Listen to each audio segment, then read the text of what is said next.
Hello students, today we'll complete part 5 of haloalkane and haloadding chapter, class 12 science chemistry. Already you have studied about the chemical properties of haloalkane. We have done the first part, that is the substitution reaction, and its two types. Today we'll complete the second and third part, that is elimination reaction and reaction of haloalkanes with the metal. So let's see what is the elimination reaction is. Now elimination reaction are the reaction of haloalkane in which there are two atoms or groups will leave from the compound and it result in the formation of a multiple bond, that is a pi bond. Here a halogen along with a hydrogen atom is removed from the adjacent carbon atom. Adjacent carbon atom means neighboring carbon atom, not from the same carbon atom, to form a double bond. This elimination introduces multiple bond. As I already told you that it result in the pi bond formation, so multiple bond result. From single bond carbon carbon double bond exist. It can be classified into E1 and E2 reaction. So elimination reaction of alkyl halides are what? These are basically the reaction in which one hydrogen and one halogen atom come out from the molecule, resulting in a pi bond formation between two adjacent carbon. Now let's see what is these reactions are. In the first reaction, you see we have chosen this alkyl halide. Now if you give a strong base, the strong base will capture this hydrogen. This hydrogen is a bit acidic in nature. This hydrogen will be captured by the base. As soon as the hydrogen leave the molecule, the halogen also come out. Both the carbon loses one halogen, one atom from it. Valency created, which is being fulfilled with the formation of double bond. So this type of reaction is called E2 reaction. Now 2 means what? 2 is for the bimolecular reaction. In this reaction, the rate of the reaction depend on the concentration of this alkyl halide and this base. Two molecules involved that determine the rate of the reaction, and hence it is called E2 reaction. Another type of elimination reaction is E1 reaction. In this case, what happened? The dissociation happen. E1 reaction is unimolecular elimination reaction. It is just same as your SN1 reaction. So first step is the formation of a carbocation. Now how the carbocation form? The halogen will leave the molecule and the carbon present here will develop a positive charge on it. Now in this carbocation, after the formation of this carbocation, a weak base can take up the hydrogen that is present on the adjacent carbon. Now when this hydrogen will leave the molecule, it will result in the formation of an alkene. So both the way elimination reaction is possible. In one case, hydrogen will leave first, followed by the departure of halogen, that is in the E2 reaction, and in E1 reaction the halogen will leave first, forming a carbocation which will lose one hydrogen from the adjacent carbon in the presence of base, forming the alkene. Okay, in both the cases we are getting alkene product, but the mechanisms are different. So we are getting E1 reaction and E2 reaction. Now you have to remember that in this reaction the carbon, okay, that bear the halogen atom is called alpha carbon. The next carbon is known as beta carbon. So here what is happening? Here in elimination reaction, hydrogen from beta carbon depart and halogen from alpha carbon depart. So these reactions are known as dehydrohalogenation reaction. Hydrogen halogen both are leaving, and hence it is called dehydrohalogenation reaction. Now elimination reaction, some fact about it, these are dehydrohalogenation. It is also known as beta elimination since beta hydrogen is going from the molecule. When a haloalkane with beta hydrogen atom is heated with alcoholic solution will provide the base of potassium hydroxide. There is elimination of hydrogen from beta carbon and a halogen atom from the alpha carbon. As a result, an alkene is formed as a product. It follows a rule that is known as Zaitsev rule. We'll understand what is that Zaitsev rule is. Okay, so here one more thing you must know, that if the hydrogen is leaving from beta carbon, then it is called beta elimination. Now in some cases it might happen that the hydrogen is coming out from the alpha carbon. Alpha carbon is what? The alpha carbon is the carbon which one bear the functional group, that is halogen over here. So if the hydrogen is coming out from the same alpha carbon, then that type of elimination reaction is known as alpha elimination.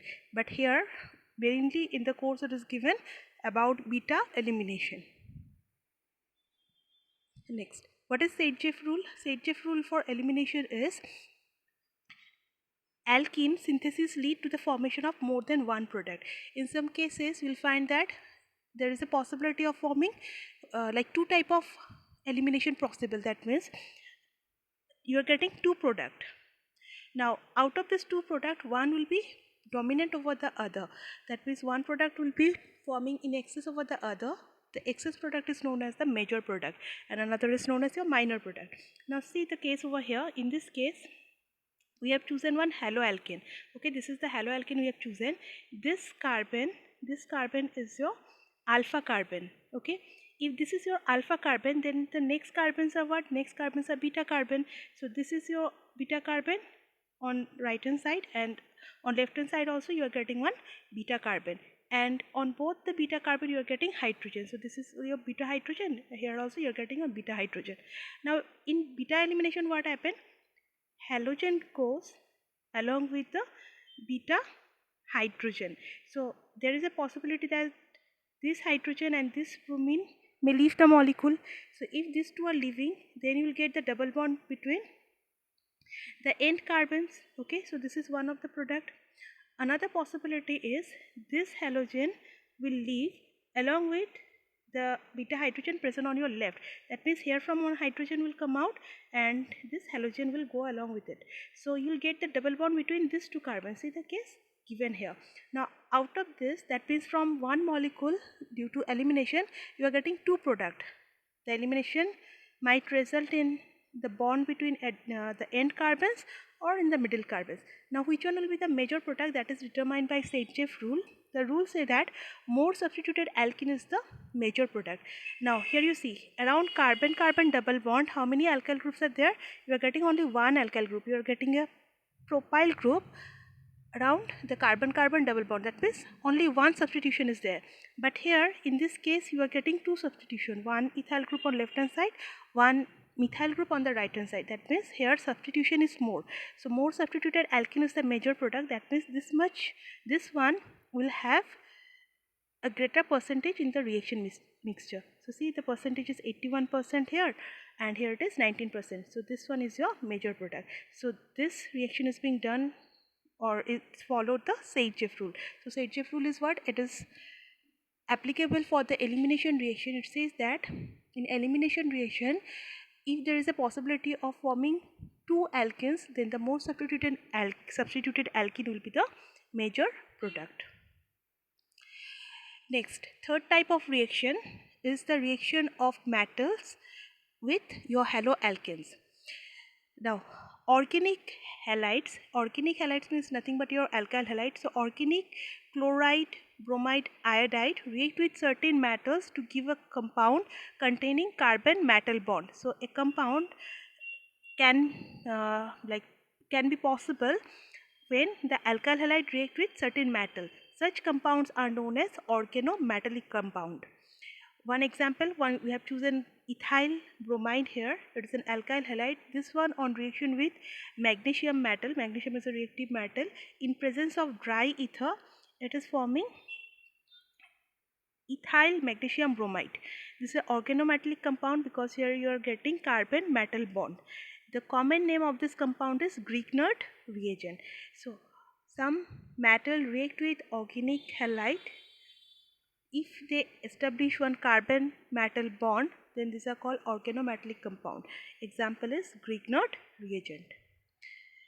Next, this Grignard reagent have carbon magnesium bond. Now this carbon magnesium or alkyl group, and the bond between alkyl group and magnesium bond is covalent, but it is polar in nature. Okay, and this magnesium and halogen bond is a ionic bond.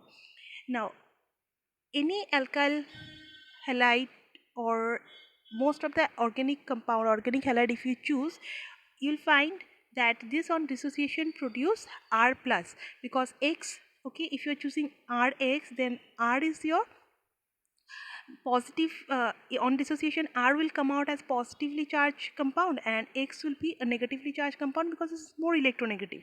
But Grignard reagent is the only reagent that on dissociation gives R, that means alkyl group, as a minus group. That means this one on dissociation you'll get R minus, but if you choose alkyl halide you'll get R as R plus. So this is of great importance in many reactions. So that is the significance of a Grignard reagent. And why it is possible? Because magnesium is a metal, it's highly electropositive, so it will drag the electron from the carbon, and hence the carbon present in alkyl group will come out as R minus. Sorry, magnesium will not drag the electron, it will give the electron, so R will come out as R minus. Now, Grignard reagents are highly reactive. This organometallic compound is a reagent. Reagents are generally reactive. So, Grignard reagent is highly reactive and it reacts with any source of proton to give hydrocarbon. Even it reacts with alcohol, water. Water is, it's not a acid, right? It is an amphoteric compound. If you consider it as acid or base, it is very, very weak. So, this Grignard reagent even can take the proton from water, alcohol, amines. These are sufficiently acidic for it to convert the organometallic compound into corresponding hydrocarbon. So this process also a preparation process for your hydrocarbon. So see here, RMgX, we have chosen the Grignard reagent. It is reacting with water.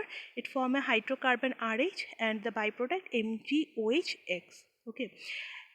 Since the conversion, the reaction happens fast, or this compound is very much sensitive that it will take proton from any source, it is always being advised to keep the Grignard reagent away from water. That's why in the reaction process, you see in the preparation process, the medium is given dry ether, because ether make the atmosphere anhydrous.